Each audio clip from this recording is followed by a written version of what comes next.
Bom dia, boa tarde, boa noite.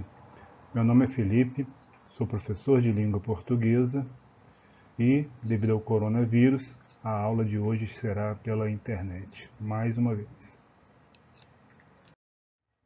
O assunto de hoje será tipos de linguagem.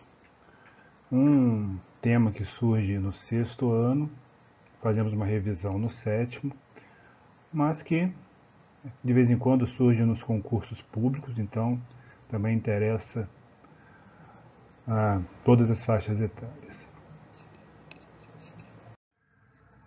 Bom, antes de falarmos de tipos de linguagem, é bom definir alguns conceitos. Linguagem é o meio pelo qual nos comunicamos através de um código. Código, por sua vez, é a maneira que adotamos para transmitir uma mensagem. Desse modo, se queremos nos comunicar, precisamos de um código, senão a coisa não acontece. O músico, então, quando quer ler a sua partitura, utiliza sinais próprios, né? Cada nota, dó, ré, mi, fá, sol, lá, si, dó, tem um sinal, um signo que lhe é correspondente. Assim, o músico utiliza um código próprio da música. Assim ele consegue comunicar as suas melodias e canções. A professora de matemática, quando quer ensinar a sua disciplina, também utiliza um código específico, próprio da linguagem matemática, né? Por isso chamamos de linguagem. Então temos aqui os números, os sinais de adição, multiplicação e igualdade, que formam a linguagem matemática por fazerem parte desse código, né? desse meio utilizado, dessa maneira, melhor dizendo, utilizado para transmitir uma mensagem. Caso queiramos é bonito, né? Transmitir uma mensagem em um bilhete, qual código vamos utilizar? Utilizaremos o alfabeto. Então, a língua portuguesa faz uso dessas letras que são signos. E cada língua, português, francês, italiano, inglês, vai utilizar a sua maneira. Vejamos.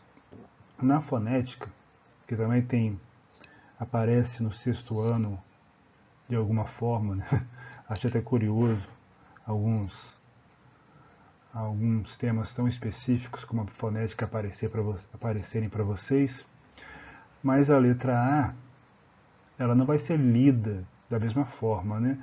Na sua transcrição fonética, vocês lembram, sexto ano? Na sua transcrição, quando falarmos A, quando lermos A em inglês, na verdade a gente vai ter o quê? Ei. Esse é o som, né? O fonema é o som. Mas estou desviando um pouquinho do assunto porque é interessante. Vamos continuar. E o signo? O signo é uma espécie de sinal que possui significado e significante. Então, para ser signo, tem que ter significado e significante. Mas esses são conceitos também que a gente passa por eles, né? Mas só devemos nos aprofundar mesmo caso façamos uma faculdade de letras ou comunicação social. Quem sabe um dia vocês se aventurem por essas áreas tão divertidas. Bom, exemplo aqui, a letra A. Se o significado ele é um valor que atribuímos ao significante. Então, o significado é o valor, né, a noção. O significante, para a linguística, é a imagem acústica, uma imagem sonora. Mas vamos pensar no tipo de ideia, né, de ícone, algo que surge à nossa mente. Então, peguemos a letra A. A sua imagem está associada a um valor. Então, ela tem um significado, né? Então, quando nós falamos, nossa, que letra bacana, né? Que fica bonito aqui. Porque, deixa eu explicar para vocês, eu estou utilizando o mouse, né? Uma função caneta que tem aqui, então é difícil escrever com isso, né? Mas, como eu já falei, por isso que a letra vai sair garranchada, no idioma inglês, essa mesma letra vai ter um som diferente. Então, você muda o significado, mas não o significante. Interessante isso, né? Com os signos, podemos formar palavras. Vejamos casa. Nós temos a letra C, A, S, A. Cada uma delas é um signo. Combinando-as, formamos um signo maior, a palavra casa, que tem um significante, casa, né? Essa imagem sonora, né? Quando a gente fala casa, né? Vem uma imagem na nossa mente, mas também tem um significado, né? Ela representa moradia, habitação, lar. Se a gente for para o idioma inglês, só de curiosidade, a palavra vai ser home. Você mudou o código. Agora estamos na língua inglesa. Então mudou o código. Mudou o código, mudou o significante, mas mantivemos o significado. Olha que legal. Então você pode alternar os códigos, alternar a linguagem e chegar ao mesmo significado. Por isso que é possível fazer traduções de uma língua para outra. Para fechar essa parte, eu trouxe aqui esse sinal que quer dizer diferente. Né? Você tem o sinal de igual, que eu escrevi aqui em cima, vocês lembram? E o sinal de diferente. Esse sinal também pertence, faz parte de um código utilizado na linguagem matemática. Então é isso. Quando queremos comunicar, transmitir uma mensagem, precisamos utilizar um código que tem os seus signos próprios. Beleza? Então, vamos adiante. Agora sim, já sabemos o que é linguagem, né, que ela utiliza código. Então, vamos aos 3 tipos de linguagem. Temos, então, a linguagem verbal, a linguagem não verbal e a linguagem mista, que é verbal e não verbal. Vamos explicá-las. A linguagem verbal utiliza recursos da fala ou da escrita. A linguagem não verbal utiliza recursos visuais e sonoros. Vou explicar isso adiante. E a linguagem mista, né? Lembra do misto quente, né? Que mistura queijo e presunto no pão, né? Misto vem de mistura.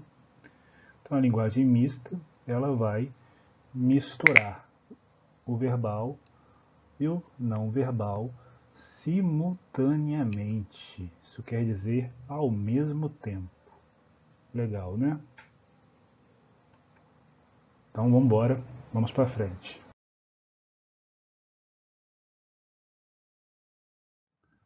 Bom, agora podemos explicar melhor o que é a linguagem verbal. Eu gostaria de destacar este adjetivo aqui, verbal, que vem da palavra verbo. Veja só. Verbo, que é a classe de palavra que indica ação, estado e fenômeno da natureza, lembra? E essa palavra está diretamente ligada à ideia de linguagem verbal. Portanto, quando utilizamos essa modalidade, temos a predominância da língua falada ou escrita. É o caso desta menininha, ela está lendo. E para ler, ela precisa entender as palavras. E as palavras fazem parte de um código que é a língua portuguesa.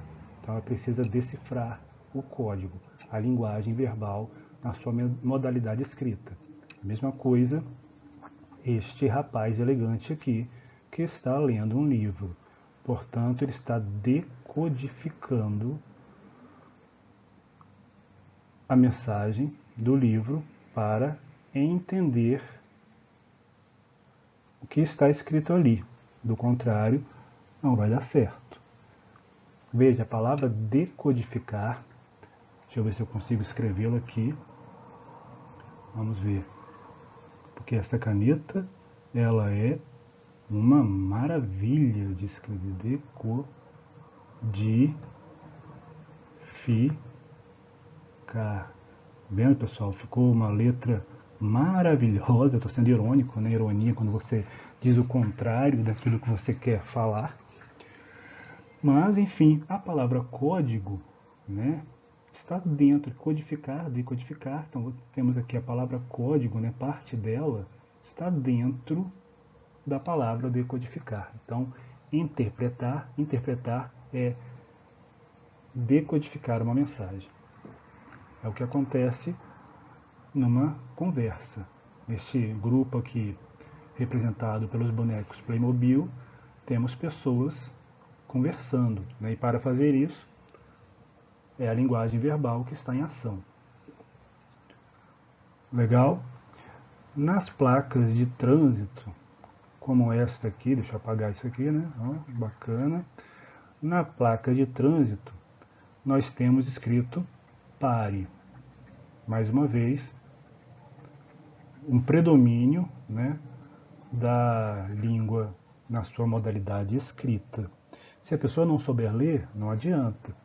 Mesma coisa nesta placa de aviso, proibida a entrada de pessoas não autorizadas. Se diante dela estiver uma pessoa, um receptor, que não consiga interpretar o código verbal escrito, a linguagem verbal, ela não vai ter efeito. A pessoa vai olhar, ver um monte de figuras, né, que são as letras, para ela vai ser figurinhas, e ela vai passar direto, ela não vai compreender. Agora temos um soneto, né, chamado Soneto da Fidelidade, de Vinícius de Moraes. Por que eu trouxe o soneto? Porque é uma forma fixa. Veja, ele tem 4 estrofes, né? Sendo que as 2 primeiras têm 4 versos e as 2 últimas têm 3. Mas, professor, oi, eu não lembro o que é estrofe, nem o que é verso. Ai, meu Deus. Tudo bem, vamos lá. Verso é a linha do poema. Então, esta primeira linha aqui é o primeiro verso. Né? Ótimo. E estrofe é um grupo de versos. Um grupo de versos. É uma estrofe. Cara, é difícil. Estrofe, consegui. É um grupo formado por versos. Né? Se fosse a língua em prosa, né, se fosse um texto em prosa, diríamos que é um parágrafo. Como é um texto em verso, nós temos uma estrofe. Veja, são 4 estrofes. As 2 primeiras temos 4 versos e as 2 últimas temos 3 versos para cada estrofe. Então, essa parte do poema é aquilo que você vê. Bati o olho e vi que é um soneto, porque ele é 4-4-3-3. No entanto, se eu não for capaz de ler o poema, não vai fazer o menor sentido, né? Vai ser um poema perdido para esta pessoa. Porque predomina neste texto, neste soneto, a linguagem verbal, aquela que eu tenho que interpretar, mas na sua modalidade escrita. Lembrando, a linguagem verbal pode ser falada, como nessa conversa, ou escrita, como nesse poema. E já que estamos aqui, deixa eu apagar, antes de mais nada, né, para não ficar muito poluído visualmente. Vamos ler o poema. Soneto da Fidelidade. De tudo ao meu amor serei atento antes, e com tal zelo, e sempre, e tanto, que mesmo em face do maior encanto, dele se encante mais meu pensamento.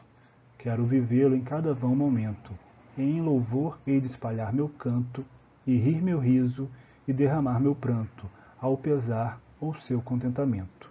E assim, quando mais tarde me procure, quem sabe a morte, angústia de quem vive, quem sabe a solidão, fim de quem ama, eu possa me dizer do amor que tive, que não seja imortal, posto que a chama, mas que seja infinito enquanto dure. Vinícius de Moraes. Vocês perceberam que o poema precisa ser lido, declamado, recitado, para que faça sentido. Do contrário, serão apenas palavras soltas. Por quê? Porque estamos diante da linguagem verbal na sua modalidade escrita. Agora eu trago 2 aparelhos telefônicos. Esse daquela versão antiga, de linha. Para que o emissor, que é quem manda a mensagem, e o receptor possa comunicar, eles vão ter que usar a linguagem verbal, na sua modalidade falada. Mas vamos atualizar isso daqui, que este aparelho telefônico só existe hoje em dia nos museus, eu acho, né? Meus alunos nem sei se já viram um. Agora sim, temos uma criança, uma bela criança, com um aparelho telefônico celular. Ele está conversando com alguém que está do outro lado, sabe lá onde. E não adianta o receptor, a pessoa que está do outro lado, não adianta ela tentar entender a sua expressão corporal, porque ela não está vendo. O que ela vê? Ela vê apenas, ela não vê, né? Ela ouve. Ela ouve apenas a linguagem falada. Então aqui nós temos um exemplo claro da linguagem verbal, né, na sua versão falada. Bacana? Então é isso, a linguagem verbal é aquela em que vai predominar o uso da língua escrita ou da língua falada. Então tá, vamos adiante. Passando para o próximo tópico, nós temos a linguagem não verbal. Chama atenção para a presença do advérbio não, modificando o sentido do adjetivo verbal. Sendo assim, a linguagem não verbal é o contrário da linguagem verbal, já que a palavra não nega, né? Modifica o adjetivo. Nesse caso, a linguagem verbal é a língua que se expressa através de sons ou imagens. Vejamos alguns exemplos. temos o sinal de trânsito, proibido virar à direita, e nós reconhecemos o que está expresso através dos símbolos da seta dobrando à direita e desse círculo vermelho com o traçado diagonal, que é o sinal de proibido. Aqui nós temos o semáforo, ou sinal, ou sinaleta, né, de acordo com a região que você estiver. Vamos chamar de semáforo. E ele tem 3 cores. Cada uma delas comunica algo. O vermelho, proibido. O amarelo, atenção. E o verde, siga em frente. Já aqui nós temos o símbolo das Olimpíadas, os 5 anéis que representam cada um dos continentes, a Ásia, Europa, África, América e Oceania. No caso, América do Norte e América do Sul, apenas um continente. Aqui à direita temos o quadro da Mona Lisa, do pintor Leonardo da Vinci, e nós fazemos a leitura desse quadro observando a expressão dessa personagem, né? O seu olhar, o seu sorriso enigmático. Então não existe palavras, né? Apenas a imagem. Já aqui embaixo temos o violão e o piano, 2 instrumentos musicais. Como é que os instrumentistas se comunicam? Né? Através das notas. Então, o Imandu Costa, esse famoso e talentoso instrumentista, né, violonista, ele, como observaremos, dialoga, né? Um violão parece dialogar com o outro por meio da música. Acabei riscando aqui, peraí. E ele utiliza essas notas musicais, aqui no que chamamos de pentagrama.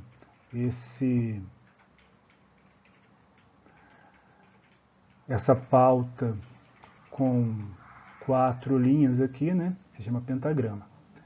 Então ali marca as notas musicais, né, e o leitor de música, né, o instrumentista, né, será capaz de ler o que aí está marcado. Lembrando, não são palavras, né, são símbolos, são sinais. Existe um código. E, por fim, a bailarina, que se expressa através dos seus movimentos corporais. Vamos ver agora um pouquinho do Imandu Costa e do seu parceiro, depois vou colocar o nome na legenda, para observarmos como que eles se comunicam através da música.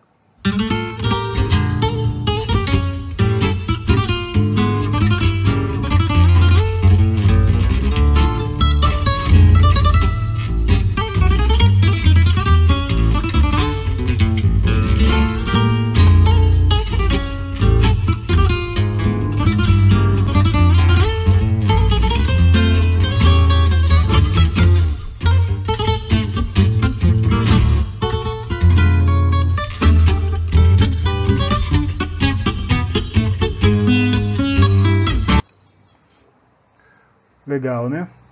Vocês observaram que sem palavras, né, através apenas da música, eles conseguem expressar todo o sentimento da melodia, né? Como se um violão conversasse com o outro. Então, sigamos em frente. Por fim, temos a linguagem mista. E esta palavra, mista, né, como já frisamos, quer dizer misturado, mistura. Então, como exemplo da linguagem mista, né, que é quando se utiliza os 2 códigos ao mesmo tempo, né, o código escrito e o código da imagem ou do som, nós temos um quadrinho do Calvin, este menininho e o Haroldo. Esse aqui é o Calvin, já deve conhecer, e esse aqui é o Haroldo. Como vocês podem observar, a tirinha tem imagens e texto. Portanto, trata-se da linguagem mista. Igualmente, nós temos aqui um pequeno fragmento de uma peça de teatro, transmitida pela TV Brasil, na verdade, teatro de bonecos. Vamos ver um pouquinho. Está na hora de dormir. Estou cansado de tanta brincadeira. Mas temos que esperar a noite para irmos dormir, Cauê. Mas como se adia o tempo todo? Mas eu só vou dormir se tiver a noite. Mas o que eu posso fazer? Eu não tenho a noite. Mas o meu pai tem a noite. E ele guarda a noite dentro de um coco de Tucumã, lá no fundo das águas. Lá no rio. E tem que ser um guerreiro muito forte e sábio para buscar o coco de Tucumã com a noite. Vamos falar com Guaraci, o grande guerreiro. Vamos! Mas Guaraci! Quem ousa entrar no meu rio? Sou o Guaraci, grande guerreiro. Vim a mando de Nayara buscar o caroço de Tucumã. Você deve ser um guerreiro muito sábio, muito forte. Aqui está. Mas lembre-se, não abra este coco antes da hora. Sim, sim. Vocês viram que essa pequena peça, foi feita para ser vista e ouvida. Ela tem um texto embutido, Ela é encenada pelos personagens, que são bonecos. Então nós temos o segundo exemplo de linguagem mista. Bom, agora trago um poema visual, ou poema imagem. Aqui, nessa direção, de cima para baixo, nós temos escrito a palavra pluvial. Pluvial, que são as águas da chuva. E isso de cima para baixo, na vertical. E da esquerda para a direita, forma a palavra aqui fluvial, várias vezes. Fluvial quer dizer a água dos rios. Então é como se tivéssemos a chuva, aqui, vou fazer a setinha, a chuva caindo e o rio correndo nessa direção. Então este poema é feito para ser lido, mas ele também tem um sentido visual. É um poema imagem. Então nós estamos diante de mais um exemplo de linguagem mista, porque utiliza os dois códigos. E é isso, a linguagem, além desse exemplo, nós temos programas de TV, filmes, cartoons, publicidade, placas e outdoor, que faz parte também da publicidade. Todos eles formando esses exemplos aí de linguagem mista. Legal, pessoal? Agora, concluindo, vamos tentar um exercício aqui para ver quem compreendeu. Temos aqui uma placa, a primeira placa, a segunda placa e a terceira. A primeira placa é um exemplo de quê? Linguagem verbal, não verbal ou mista. Nós temos então a linguagem não verbal. Porque utiliza apenas a imagem. No segundo exemplo, predomina qual tipo de linguagem? A linguagem verbal, porque tem a predominância da palavra escrita.